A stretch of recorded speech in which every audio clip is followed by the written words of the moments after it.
this was an unprecedented election, and here to help put it into perspective is NHK World's senior political correspondent, Oikawa Jun. So, Jun, you've covered Japanese politics for a quarter of a century now. What do you make of this runaway victory? A win this large for Takaichi reminds me of two former prime ministers, Abe Shinzo and Koizumi Junichiro. They both led the LDP and dominated the lower house over the last 20 years or so. Takaichi's decision to call an election at this moment in time was very strategic. Her cabinet's approval rating was high, and she was already riding a wave of popularity in the world of public opinion. The party also mirrored Abe and Koizumi by pushing Takaichi as the face of the party. This election was more of a vote for a leader instead of a party, and Takaichi's personality was an important element of that. And it worked. Takaichi drew crowds during her campaign events and gained tons of support from young people. But the centrist Reform Alliance wasn't fully prepared for that. It was made up of members of two other parties that joined forces just before the election. It had very little time to find people to actually put on the ballot, so it suffered a crushing defeat as a result.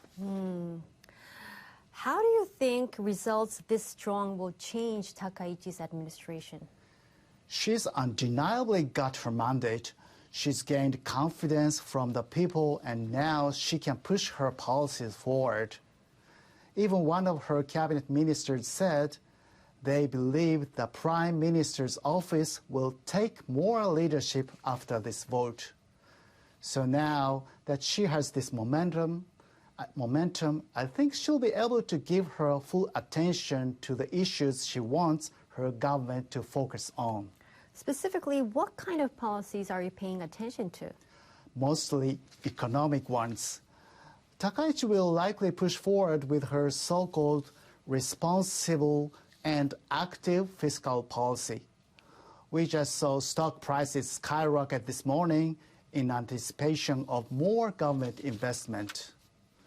And we should also keep an eye on what she does about the consumption tax.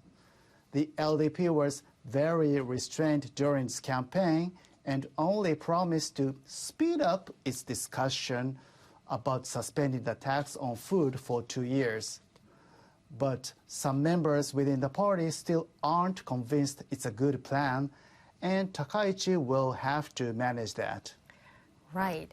And apart from that, how else can we expect Takaichi's beliefs to color her policies? We have already seen her on the world stage. In terms of diplomacy, how she handles the relation with China are likely to be the biggest issue. And that's something we will watch play out pretty soon. She has a summit with US President Donald Trump next month, ahead of Trump's summit with China in April. And we saw how Trump posted on social media giving Takaichi his full support during her campaign. I think we can expect Takaichi to take good care of Japan's relationship with the US while juggling her relationships with other leaders too. At home, we should also keep watching Takaichi's more conservative policies.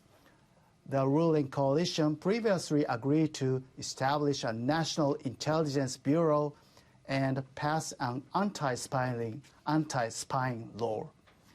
There was also talk of a law against defacing the Japanese flag. It's not clear how these policies are going to take shape, but even with a 2/3 majority, Takaichi will still need to be careful with issues that could divide national opinion. A lot to pay attention to. Thank you very much, Jun. That was NHK World's senior political correspondent, Oikawa Jun.